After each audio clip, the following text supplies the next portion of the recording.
for Jordan, please.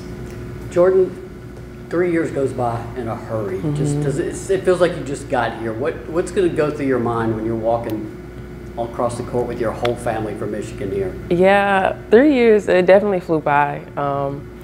You know, I've had an amazing time on Rocky Top. I wouldn't trade it for the world. It's been everything that I dreamed of and more. I don't know the emotions that will come. I'm sure there'll be a lot of them, but I'm just, you know, happy to be out there with my teammates, you know, and be honored, and, you know, with my family especially, just because, you know, Michigan isn't an easy drive, but I'm super excited that they'll be here. Does it help too that this isn't the last home game? Yes. The emotions of that sometimes can be overwhelming. Do you like sort of getting this knocked out now? Yeah, I like it that we have it on Sunday, just so, like, you know, we can see the fans and everybody, you know, it's on the weekend, everybody's able to come, family's able to come down. But yeah, I think that does help that it's not the very last game, so maybe I won't cry too much, but still. Jordan, most of your career has been in Michigan. You got the opportunity to transfer here and play here. Did you ever imagine you would end up at a place like this and be able to have a college career like this? I honestly only dreamed of it. Like, I didn't know that, you know, this would be where I'm at. You know, I'm thankful to God for placing me here, and, you know, just ordering my steps and making sure that this is where I ended up, because this is something I've always dreamed of. So. And when you think back just about your time here, the relationships you've built, you know, the relationship with Kelly, like, what has that all meant to you, and just how would you describe the relationships you've built here? Yeah, it's meant the world to me. You know, through college basketball, I've met a lot of people, but a lot of people from, you know, Tennessee will stick with me and have stuck with me. You know, past teammates that I've already had, we still are in contact to this day. So those relationships are really special to me, and I'll cherish them for a long time.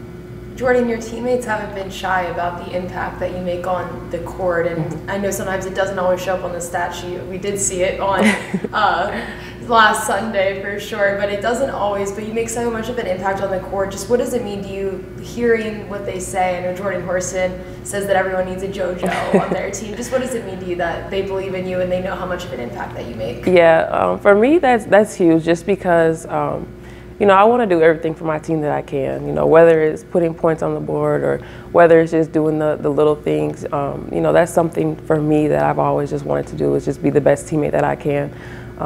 And so just to hear them acknowledge that and to hear them speak on me, it just means a lot to me.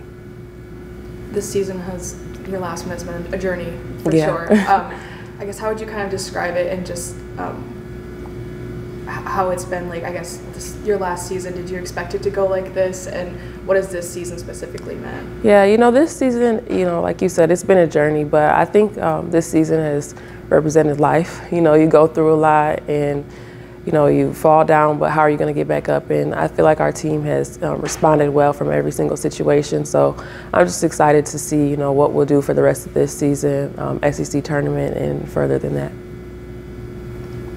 It was a tough start to the season and a tough schedule, and here you are, you know, 11-2 in the SEC with what, three games to go. What do you think of some of the biggest reasons for the team hitting its stride? Really, when you want to hit your stride, which is now. I think really just continue to believe in ourselves. You know, we never lost faith in the fact of who we are and what we can do. So I think that. Just continuing to, you know, believe and continuing to push forward every single day and get better. I think that's why we're hitting our stride right now.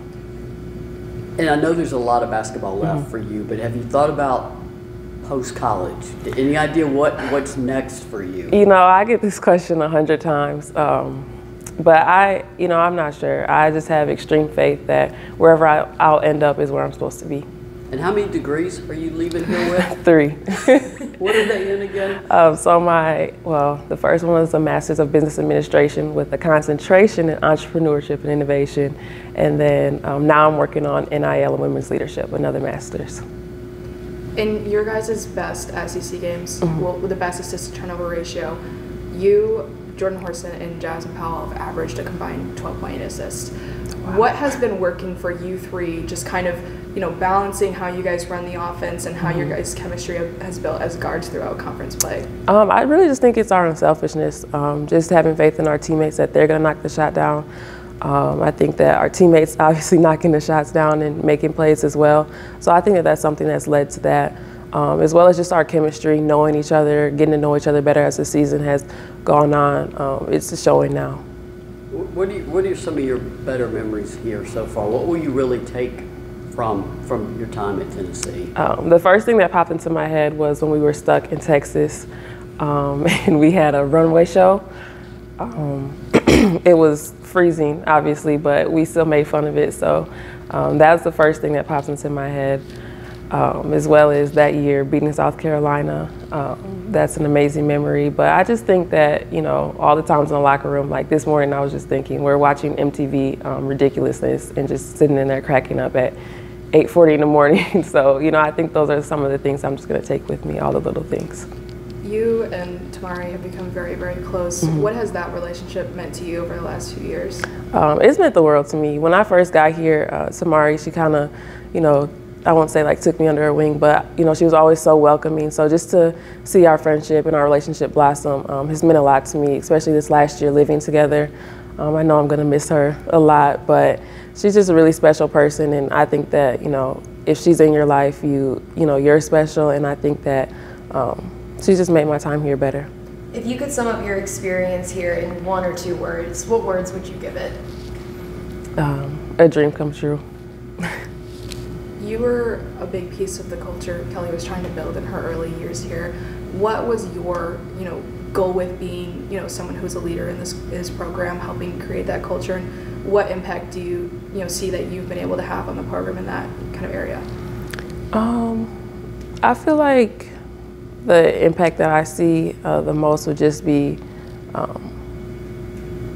would say mostly like the grit and, you know, working hard. I know that when I play hard and I'm into it, I see other people get into it. So I think that that's something that I've impacted on and off the court. I want to take you back 3 years ago, right in the middle of the pandemic. About this, a little bit later than this time, about you know, March of 2020. Tennessee has a starting point guard. Jordan Horston's coming back as a sophomore, obviously can play point too. And there's transfers. And suddenly, I remember thinking, okay, Jordan Horston is point guard 1, and there's no point guard 2. So what is Tennessee going to do? And then July, you enter the portal very late. Very late. I mean, do you sometimes think about all the things that had to line up for you to end up here? I honestly was just talking about that last night, but I just feel like I said before, it was just all in God's plan. Just because I did enter so late, and I didn't, you know that a Tennessee would come and want me to be a point guard. So again, it's just what God had planned for me, and I'm just so thankful for it. Will you be one of the players that comes back? Will people still see you around? Definitely, yes, I'll still be around. All right. Thank you, JoJo.